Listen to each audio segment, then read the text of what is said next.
Hi అండి, నమస్తే. Welcome to Shehnaz cooking style. ఈరోజు వీడియోలో చాలా టేస్టీగా ఉండేటటువంటి చికెన్ పులావ్ని ఎలా తయారు చేయాలో చూపించబోతున్నాను. అయితే ఈ పులావ్ని మీరు ఎప్పుడు చేసి ఉండరు, ఎప్పుడు చూసి ఉండరు కూడా. ఒకసారి ఈ స్టైల్లో చికెన్ పులావ్ని చేసి చూడండి, అద్భుతంగా ఉంటుంది. మీరు ఎన్నో చికెన్ పులావ్స్ చేసి ఉంటారు, కానీ ది బెస్ట్ పులావ్ ఏదంటే ఇదే అని చెప్పొచ్చు. అంత బాగుంటుంది టేస్ట్. ఒకసారి మీరు కూడా తప్పకుండా ట్రై చేయండి. దీనికోసం నేనైతే ఇక్కడ మామూలు రైస్తోనే చేశాను. ఇది బాస్మతి రైస్ కంటే సోనా మసూరి రైస్తోనే చాలా టేస్ట్గా ఉంటుంది. మీరు కావాలంటే బాస్మతి రైస్తో అయినా సరే ట్రై చేయండి. కేజీ చికెన్కి 3/4 కేజీ రైస్ అనమాట. ఈ 3/4 కేజీ రైస్ని ఒక 2 సార్లు కడిగి ఒక అరగంట సేపు నానబెట్టుకోవాలి. ఇప్పుడు స్టవ్ ఆన్ చేసి పులావ్ తయారు చేసుకోవడానికి వెడల్పుగా మందంగా ఉండేటటువంటి గిన్నెను పెట్టుకోవాలి. ఇందులోకి 2 టేబుల్ స్పూన్ల వరకు నెయ్యిని వేసుకోవాలి. నెక్స్ట్ ఇందులోకి 5 నుంచి 6 టేబుల్ స్పూన్ల వరకు ఆయిల్ని కూడా వేసుకోవాలి. ఆయిల్ కొంచెం హీట్ అయిన తర్వాత పులావ్ స్పైసెస్ అనేవి వేసుకోవాలి. ఇక్కడ అన్నీ వేసుకోకుండా కేవలం దాల్చిన చెక్క, యాలకులు, లవంగాలు వేసుకుంటే సరిపోతుంది. 1/2 స్పూన్ వరకు యాలకుల పొడి కూడా వేసుకోవాలి. ఒకవేళ ఈ పొడి లేకపోతే యాలకులు కొంచెం ఎక్కువగా వేసుకుంటే సరిపోతుంది. ఇప్పుడు 2 పెద్ద సైజు ఉల్లిపాయల్ని సన్నగా నిలువుగా కట్ చేసుకొని వేసుకోవాలి. ఉల్లిపాయల్ని మంచి గోల్డెన్ కలర్లోకి వచ్చేంత వరకు ఫ్రై చేసుకోవాలి. అయితే ఉల్లిపాయలు ఫ్రై చేసేటప్పుడు హై ఫ్లేమ్లో ఒక 2 నిమిషాల పాటు ఫ్రై చేసిన తర్వాత ఇవి కొంచెం కలర్ చేంజ్ అయిన తర్వాత మంటని మీడియం ఫ్లేమ్లో ఉంచుకోవాలి. కొంచెం గోల్డెన్ కలర్లోకి వచ్చిన తర్వాత ఇంకా సిమ్లో ఉంచుకుంటే సరిపోతుంది. ఈ విధంగా మంచి కలర్లోకి వచ్చేంత వరకు ఫ్రై చేసుకోవాలి. అయితే ఉల్లిపాయల్ని అస్సలు మాడనివ్వకూడదు. ఈ కలర్ వచ్చేసిన వెంటనే ఇందులోకి 2 టేబుల్ స్పూన్ల వరకు అల్లం వెల్లుల్లి పేస్ట్ని వేసుకోవాలి. అల్లం వెల్లుల్లి పేస్ట్ పచ్చివాసన పోయేంత వరకు ఫ్రై చేసుకోవాలి. నెక్స్ట్ ఇందులోకి పచ్చిమిర్చి, టమాటాలు వేసుకోవాలి. పచ్చిమిర్చిని 3 నిలువుగా కట్ చేసుకొని వేసుకోవాలి. అలాగే టమాటాలు కూడా 2 మీడియం సైజువి తీసుకొని సన్నగా నిలువుగా కట్ చేసుకొని వేసుకోవాలి.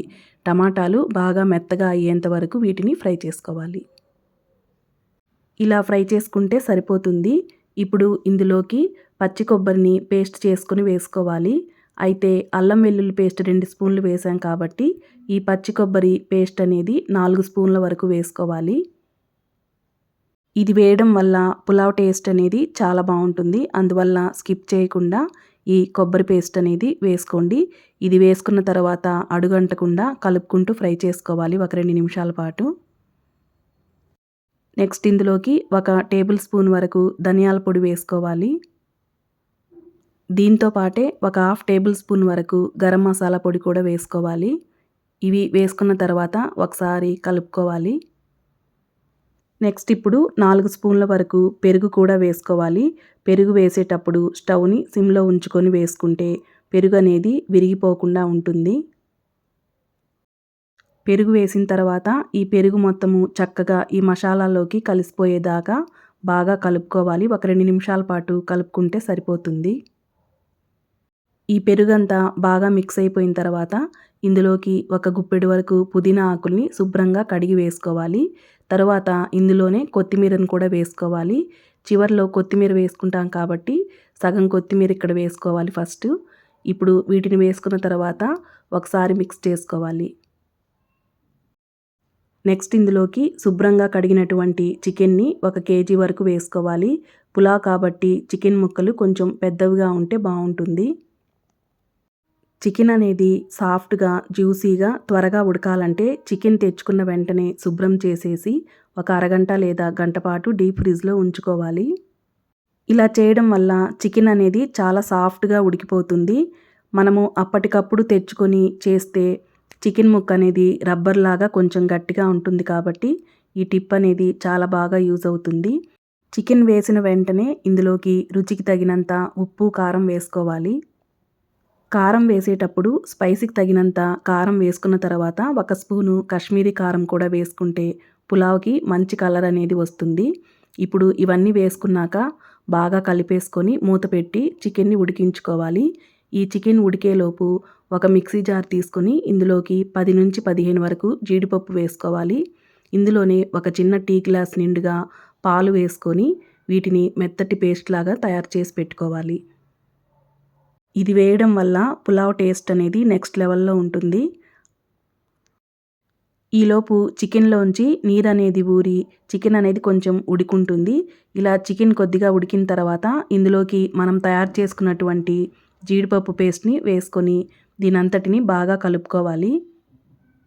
ఇప్పుడు చికెన్ని ఇంకాసేపు మూత పెట్టి ఉడికించుకోవాలి. జీడిపప్పు పేస్ట్ వేసాం కాబట్టి చికెన్ అనేది త్వరగా అడుగంటుతుంది. అందువల్ల మధ్య మధ్యలో కలుపుకుంటూ మనము చికెన్ని ఉడికించుకోవాలి.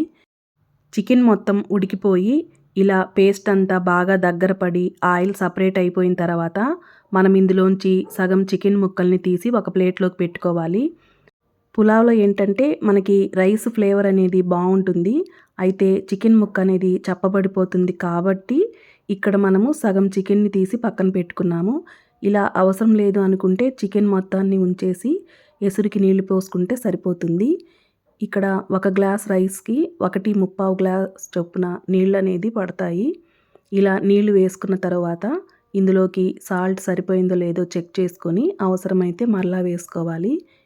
సాల్ట్ వేసిన తర్వాత ఈ నీళ్ళని ఒకసారి టేస్ట్ చూస్తే ఉప్పగా ఉండాలి. అప్పుడే మనము రైస్ వేసిన తర్వాత సాల్ట్ అనేది చక్కగా సరిపోతుంది.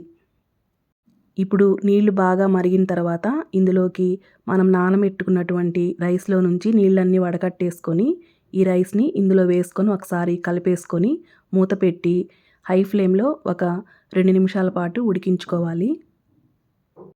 రైస్ అనేది ఒక 80% ఉడికిపోయిన తర్వాత ఒకసారి మనము మూత తీసి మరలా కలుపుకోవాలి. ఇప్పుడు మంటని సిమ్లో ఉంచేసుకొని మనము పక్కకు తీసి పెట్టుకున్నటువంటి చికెన్ని ఈ స్టేజ్లో ఇందులో వేసుకుంటే సరిపోతుంది. చికెన్ మొత్తాన్ని వేసుకున్న తర్వాత ఇందులో చివరగా కొంచెం కొత్తిమీర చల్లుకొని మూత పెట్టేసి ఇందులో ఉన్నటువంటి నీళ్ళన్నీ ఇంకిపోయేదాకా మనము రైస్ని ఉడికించుకుంటే సరిపోతుంది.